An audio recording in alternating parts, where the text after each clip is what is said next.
ঘপককৈ কথা এটা মনত পৰিলে পিঁয়াজ কাটি থাকোঁতে। আমাৰ গাঁৱত যেতিয়া কাৰোবাৰ ঘৰত কিবা সকাম নিকাম পাতে তেতিয়া মানে চব্জি কাটিবলৈ সকলো বহি লয়।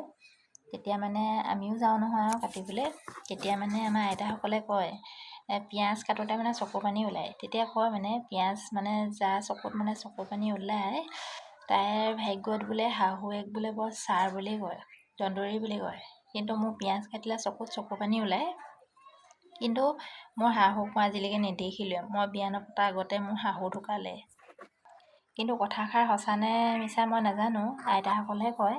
কিন্তু মই শাহুক নেদেখিলোঁ, তথাপিও মোৰ চকুত চকু পানী ওলায়। না মোৰ শাহুৰ আছে, না মোৰ শহুৰ আছে, মানুহজন আছে, মই আছোঁ, মোৰ ল'ৰাটো আছে। হয়নে নহয় বাৰু কথাষাৰ আপোনালোকে কমেণ্ট কৰি জনাবচোন দেই। পিঁয়াজ কাটিলে বোলে চকু পানী যদি ওলায় নহয়, শাহুৱেক বোলে ছাৰ হয় বুলি কয়, দন্দুৰী হয় বুলি কয়। মই নাজানো বাৰু, সেইকাৰণে আপোনালোকক ক'লোঁ কথাষাৰ। ধন্যবাদ।